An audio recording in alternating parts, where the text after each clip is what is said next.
ஒரு காட்டுக்கு பக்கத்தில் ஒரு அழகான கிராமம் ஒன்று இருந்துச்சு. அந்த கிராமத்தில் நிறைய ஆடுகள்லாம் வச்சுக்கிட்டு ஒரு மனிதர் ஒருத்தர் வாழ்ந்துக்கிட்டு வந்தார். அவருக்கு தினந்தோறும் வேலை என்னென்னு பார்த்தீங்கன்னா, காலையில் ஆடுகள் எல்லாத்தையும் கூட்டிக்கிட்டு மேய்ச்சலுக்காக போவார். மறுபடியும் சாயங்காலம் எல்லா ஆடுகளையும் எண்ணிட்டு அந்த பட்டியில் அடிச்சுட்டு மறுபடியும் வீட்டுக்கு போயிடுவார். இதை தினம் தினம் செஞ்சுக்கிட்டே இருந்தார்.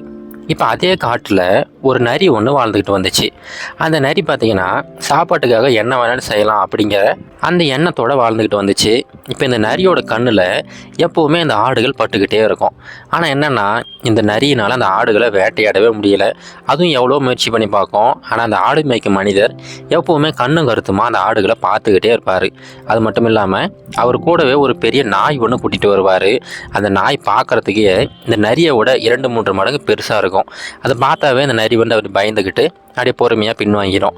இப்போது சந்தர்ப்பத்துக்காக காத்துக்கிட்டே இருந்துச்சு. ஏன்னா நிறைய ஆடுகள் இருக்குது, தினமும் ஒவ்வொரு ஆடுகளை சாப்பிட்டா கூட நம்ம இன்னும் 1 வருஷத்துக்கு சாப்பிட்லாம் போலையே அப்படின்னு சொல்லிட்டு அது தினம் ஏதாவது ஒரு பிளான் போட்டுக்கிட்டே இருக்கும். ஆனால் எல்லா பிளானும் வீணாக போய்கிட்டே இருந்துச்சு. இப்படியே நாட்கள் கடந்து போய்கிட்டு இருக்குது. ஒரு சமயம் என்னாச்சுன்னா, அந்த ஆட்டு பண்ணை வழியாக இந்த நரி வந்து அப்படியே போய்கிட்டு இருக்குது. அப்படி போய்கிட்டு இருக்கும்போது வழியில் ஏதோ ஒன்று புதுசாக இருக்கிறத பார்க்குது. என்னவா இருக்கும் அப்படின்னு சொல்லிட்டு போய் எடுத்து பார்த்தா, அதுக்கு முன்னாடி நாள் ஒரு ஆட்டை வந்து மாமிசத்துக்காக வெட்டியிருக்கிறாங்க. அந்த ஆட்டோட தோல் வந்து அங்கே போடப்பட்டிருக்கு.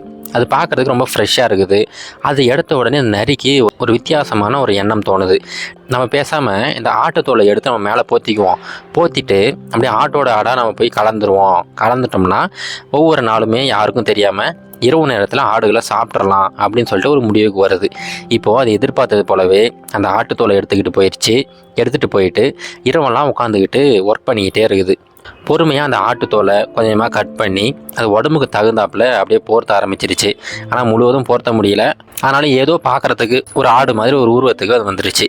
இப்போது ரொம்ப நம்பிக்கையோட அந்த ஆடுகள் இருக்கிற அந்த பண்ணைக்கு அப்படியே பொறுமையாக நடந்து போய்கிட்டு இருக்குது. இப்போ எல்லா ஆடுகளும் நல்ல தூக்க கலக்கத்தில் காலை நேரத்தில் அப்படியே வெளியே வருதுங்க. இப்போ வெளியில் வரும்போது இந்த நரியுமே அப்படியே பொறுமையாக அந்த ஆடுகளோட ஜாயின் பண்ணிருச்சு. இப்போது அந்த ஆடு மேய்க்கும் மனிதரும் அப்படியே தூக்க கலக்கத்தில் வந்து எல்லா ஆடுகளும் எண்ணி பார்க்குறாரு. எண்ணி பார்த்துட்டு இந்த நரியும் ஒரு ஆடு மாதிரி நினச்சிக்கிட்டு அவர் அப்படியே கூட்டிக்கிட்டு மேய்ச்சலுக்காக போயிடுறாரு. இது அந்த நரிக்கு ரொம்ப மகிழ்ச்சி ஆயிடுச்சு. சரி, எப்படியோ நம்மளையும் ஒரு ஆடை வந்து அவங்க கன்சிடர் பண்ணிட்டாங்க அப்படின்னு சொல்லிட்டு அந்த ஆடுகளோடையே சுற்றிக்கிட்டு இருக்குது. அந்த ஆடுகள் மேயும் போது இந்த நரியுமே அப்படியே மேயறது போல் அந்த புற்களெல்லாம் அப்படியே வாயில் கடிச்சு துப்பிக்கிட்டே இருக்கும். அப்படியே அந்த ஆடுகளோடையே அப்படியே சுற்றிக்கிட்டே இருந்துச்சு. இப்போ சாயங்காலம் நேரம் ஆயிடுச்சு. மறுபடியும் பட்டியில் கொண்டு வந்து அந்த ஆடுகள் எல்லாத்தையுமே அடிச்சுட்டு அவர் வீட்டுக்கு போயிட்டார். இப்போ அந்த நரிக்கு ரொம்ப மகிழ்ச்சி ஆகிடுச்சு. சரி, எப்படியோ இவங்க வந்து நம்மளை வந்து ஆட்டு பண்ணையிலே அடிச்சிட்டாங்க. இப்போ நான் எப்படியாவது ஒரு ஆட்டை எடுத்துக்கிட்டு காலையில் நேரத்துக்குள்ளே நம்ம வெளியில் ஓடி போயிடலாம் அப்படின்னு சொல்லிட்டு நல்ல ஆடை தேடிக்கிட்டு இருக்குது. இப்போ அந்த ஆடுகள்லேயே நல்ல கொழுன்னு இருக்கிற மாதிரி ஒரு பெரிய ஆடை தேடி பிடிப்போம் அப்படின்னு சொல்லிட்டு ஒவ்வொரு ஆடாக பொறுமையாக தேடிக்கிட்டே இருக்குது. அதே சமயம் என்னாச்சுன்னா, அந்த ஆடு மேய்க்கும் மனிதரோட வீட்டுக்கு ஒரு விருந்தாளி ஒருத்தர் வராரு. அவர் வந்த உடனே அந்த மனிதர் என்ன பண்ணுறாருன்னா, சரி இவருக்கு விருந்து படைக்கணும் அப்படிங்கிறதுக்காக ஒரு ஆட்டை வந்து மாமிசத்துக்கு தயார் பண்ணலாம் அப்படின்னு சொல்லிட்டு அந்த ஆட்டுப்பட்டியில் வந்து ஏதாவது ஒரு ஆட்டை பிடிச்சிட்டு போவோம் அப்படின்னு சொல்லிட்டு பொறுமையாக வந்து தேடிக்கிட்டு இருக்கிறாரு. இப்போ அவர் என்னென்னா, நிறைய ஆடுகள்லாம் தூங்கிட்டு இருக்குதுங்க. எதையுமே டிஸ்டர்ப் பண்ணாமல் அந்த நுழைவாயில் இருக்கிற முதல் ஆட்டை மட்டும் தூக்கிட்டு போயிடுவோம் அப்படின்னு சொல்லிட்டு பொறுமையாக உள்ளே வராரு. அதே சமயத்தில் அந்த நரியுமே அந்த நுழைவாயில் பக்கமாக உட்காந்துக்கிட்டு இருக்குது. இப்போ இந்த மனிதர் இரவு நேரத்தில் சரியாக கவனிக்காமல் அந்த நரியை அப்படியே பிடிச்சி தூக்கிக்கிட்டு ஆடு மாதிரி நினச்சிக்கிட்டு அவர் வீட்டுக்கு கொண்டு போயிட்டார். இப்போ வீட்டுக்கு கொண்டு போயிட்டு அதோட கை கால்கள்லாம் கட்டிட்டாரு. இப்போ அந்த நரியினால் எதுவுமே பண்ண முடியல. இப்போ அந்த நரி வந்து கத்தலாம் முயற்சி பண்ணுது. ஆனால் கத்தினா அது மாட்டிக்கும். அதுக்கப்புறம் அதை வந்து அடித்து கொண்டுருவாங்களே அப்படின்னு சொல்லிட்டு அந்த பயத்தில் கத்தாமல் அப்படியே பொறுமையாக அமைதியாகவே இருக்குது. இப்போ அந்த மனிதர் அந்த ஆட்டை கட் பண்ணலாம் அப்படின்னு சொல்லிட்டு கத்தியெல்லாம் எடுத்துக்கிட்டு பக்கம் வராரு. பக்கம் வந்து பார்த்தா தான் தெரியுது அது ஆடு கிடையாது, அது நரின்னு சொல்லிட்டு.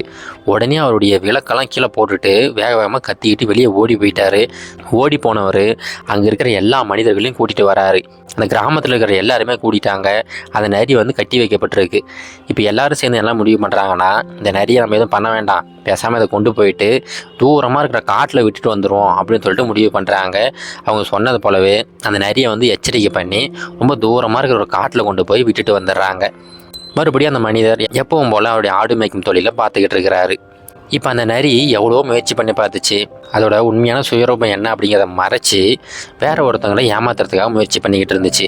ஆனால் கடைசியில் அந்த நரி தான் ரொம்ப பெரிய ஏமாற்றத்துக்கு உள்ளாக்கப்பட்டுருச்சு.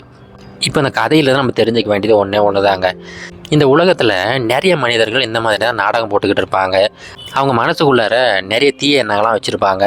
ஆனால் அது எதையுமே வெளிக்காட்டாமல் ரொம்ப பொறுமையாக எல்லாருக்கிட்டையும் ரொம்ப நல்லவர்கள் மாதிரி வேஷம் போட்டுக்கிட்டே இருப்பாங்க. ஆனால் ரொம்ப காலத்துக்கு அந்த வேஷம் நிற்காதுங்க.